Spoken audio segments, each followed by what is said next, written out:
Huwag kang magsinungaling. Aminin mo. Isa ka rin ba sa madalas magsabi ng, wala akong pera? Wala na akong pera. Ubus na ako. Mahirap lang ako. Mag-ingat ka sa mga sinasabi mo. Bakit? Pakinggan mo to. Sabi sa law of attraction, what you think, you become. What you feel, you attract. And what you imagine, you create. Kung ano ka ngayon, dahil yan sa kung paano ka mag-isip. Kung ano yung mga iniisip mo, magmamanifest yan sa iyong kilos at salita. Halimbawa, inisip mo na hindi mo kaya yung isang bagay. Talagang hindi mo kakayanin yun. Pero pag inisip mo, na kaya ko to, kahit paulit-ulit ka pang mabigo, kakayanin at kakayanin mo yun. Isa pa, kapag iniisip mo na wala kang pera, lagi mong sinasabi na wala kang pera, pansin mo, lalo kang nawawalan. Pansin mo, lagi kang gipit na gipit. Dahil yun, ang iniisip mo na wala kang pera, kaya lalo kang nawawalan. Sa isip, nagsisimula ang lahat. Isa pa, kapag ang nasa isip mo ay puro kalokohan, promise, kikilos at magsasalita ka na puro kalokohan.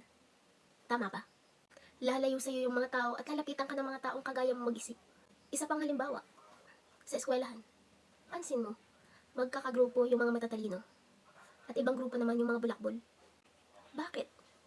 Because they share same thoughts. Sabi ko nga, kung ano yung iniisip mo, lalapit yan sa'yo. Kaya mag-ingat ka sa iniisip mo.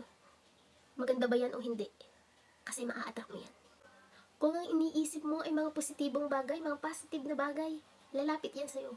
Yan ang tinatawag na positive mental attitude. Ang mga positibong mong iniisip ay magmamanifest yan ng mga positibong pananaw sa buhay.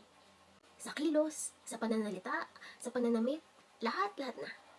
Samantala, ang negative mental attitude, kabaligtaran yan.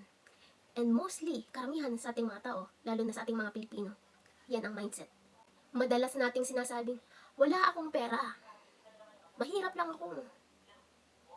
Mali, maling-mali. Dapat, ang iniisip mo, paano ako magkakapera? Paano ako makakaahon sa hirap? Ganun dapat. Sa paraang ito, nag-iisip ka ng mga positibong paraan kung paano nga ba masosolusyonan yung problema mo. Tandaan mo to ha.